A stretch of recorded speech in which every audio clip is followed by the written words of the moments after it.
무너지는 대한민국, 왜 리더가 없는가?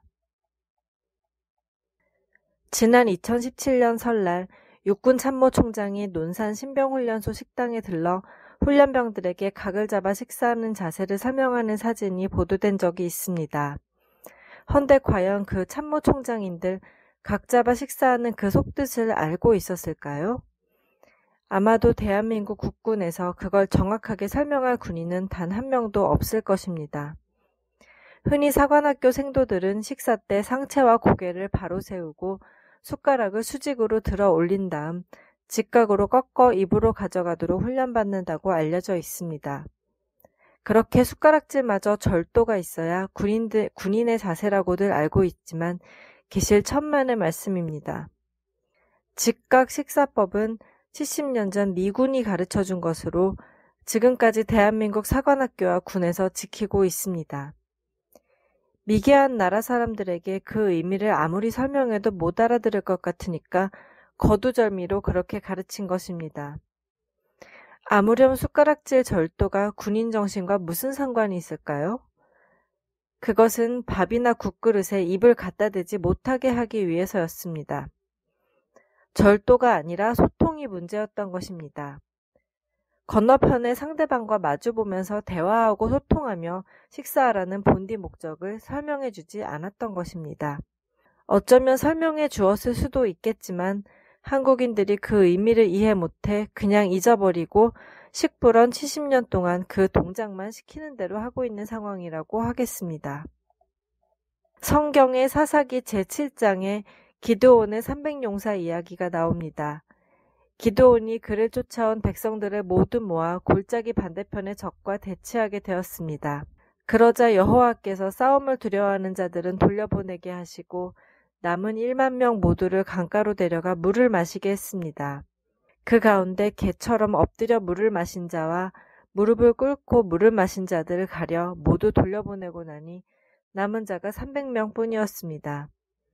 여호와께서는 그 300의 용사들에게 한밤중에 습격할 것을 명해 적을 물리쳐 승리를 거두게 했습니다. 그들은 물을 마시기 위해 머리를 숙이지도 또 무릎을 꿇지도 않고 쪼그려 앉되 허리를 세운 바른 자세로 손바닥으로 물을 떠서 입에 갖다 대어 핥아 먹었습니다. 시야가 확보되니 물을 마시면서도 눈길은 강 건너편의 적을 주시하고 있었던 것입니다. 그래서 고개를 숙이지 않았던 것입니다. 바른 자세여야 상대방은 물론 식당 전체를 조망하고 소통하며 통솔하는 리더십이 길러집니다. 악수나 건배가 그렇듯 심지어 민주주의조차 우리는 그동안 뜻도 모르고 뭣도 모르고 맛도 모른 채 껍데기를 가지고 신용만 내었던 것이라는 사실을 이제는 알아야 합니다. 영화 정글북을 보면 가뭄이 들었을 때 정글의 모든 동물들이 평화의 바위가 있는 곳으로 와서 물을 마십니다. 그런데 놀랍게도 인간의 아이 모글리는 그 동물들과 같은 모양새로 물을 마시지 않고 도구를 사용해서 물을 마십니다. 그러자 늑대무리의 지도자 아킬라가 늑대답지 않다고 경고하는 장면이 나옵니다. 손과 도구를 사용할 줄 아는 존재, 인간이 여타 동물들과 명확히 구별되는 행동입니다. 외국 영화를 보면 가끔 오지를 여행하는 사람들이 계곡물을 마시는 장면이 나옵니다.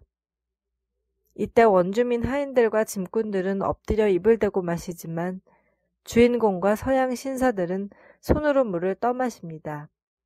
이 장면에서 대부분의 한국 관객들은 대수롭지 않게 보아 넘깁니다. 입을 대고 마시면 바가지도 필요 없고 옷도 안 버리고 편하죠. 그러다 보니 한국 영화에서는 주인 하인 할 것 없이 똑같이 엎드려 직접 입을 대고 마십니다. 또 운동장에서 놀다가 목이 말라 수도꼭지를 틀어 물을 마시는 장면에서도 한국의 어른이나 어린이들은 수도꼭지에 고개를 돌려 입을 갖다 대고 물을 마십니다. 바로 이런 사소한 장면 하나가 영화의 품격을 망치는 줄을 감독은 물론 관객들 누구도 알아차리지 못합니다. 무심코 지나가는 그 영화 한 장면에서 외국인들은 한국을 아직도 미개한 나라로 인식해버립니다. 그러니 엄청난 제작비를 들여 꽤 잘 만들었다고 자부하는 영화임에도 불구하고 선진국에선 아무도 안 사갑니다. 짝퉁인 것입니다. 약수터나 옹달샘 등지에서 물을 마시려고 할 때 혹시라도 컵이나 바가지 등이 놓여 있지 않다면 어떻게 해야 할까요? 큼직한 나뭇잎을 따서 우그리면 훌륭한 도구가 됩니다. 금도 없으면 물을 손으로 떠서 입으로 가져가면 됩니다. 엎드려서 입을 들이대고 마시는 건 동물과 다를 바 없는 행동이니까요. 운동장 수도꼭지에서도 입을 대는 대신 두 손으로 받아 마시도록 습관을 들여야 합니다. 같은 기마면서도 승마는 올림픽 경기 종목이지만 경마는 일반 스포츠에도 들지 않습니다. 승마는 전통적으로 귀족의 스포츠이지만 경마는 하인들이 말을 달리고 귀족들이 돈을 거는 노름으로 1차 대전 후 전쟁에 필요한 말을 사육할 재원을 모으기 위해 만든 사행성 게임입니다. 승마는 기수의 바른 자세와 말을 컨트롤하는 능력을 시험하는 스포츠이지만 경마는 하인들이 말과 한 몸이 되어 속도를 겨루는 것입니다. 지휘관은 그렇게 빨리 달릴 필요는 없습니다. 높은 곳에 올라앉아 전장 전체를 살피며 부대를 통솔해야 하기 때문입니다. 하인과 쫄병들은 돌격대로서 말을 달려 적의 선봉을 짓밟아 진을 흐트리는 것이 주 목적입니다. 해서 무작정 빨리 달려야 했습니다. 고대 동양에서도 유계를 귀족 자제들의 필수 교육 과목으로 삼았는데 어가 곧 말과 수레를 다루는 기술입니다. 어쨌든 승마는 부자가 아니면 즐길 수가 없습니다. 그러다 보니 그 몇 명 안 되는 부잣집 아들딸들이 곧 국가대표 선수입니다. 저들끼리 차례로 우승 메달을 나눠 가집니다. 때로는 혼자 출전해서 우승을 하기도 합니다. 근자에 함께 승마를 했다는 최순실의 딸과 재벌집 금수저 아들의 갑질로 나라의 품격, 승마의 품격이 말이 아니게 추락했습니다. 승마의 본뜻을 제대로 알고나 말을 탔더라면 훌륭한 신사숙녀가 되었을 텐데요. 제 아무리 거금을 들여 귀족 놀이를 가르쳐도 그 근본은 어쩔 수 없는 모양입니다.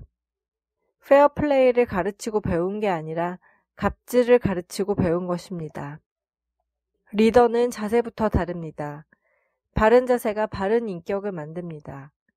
옛 선비들이 지켜온 인물평가 기준, 신원서판의 첫 단추는 신, 즉 바른 자세였습니다. 특히 상체는 인격 그 자체입니다.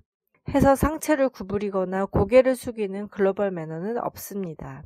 아무리 신분이 높은 사람 앞이라도 다리를 꺾어 자세를 낮출지언정 상체를 굽히는 법은 없습니다.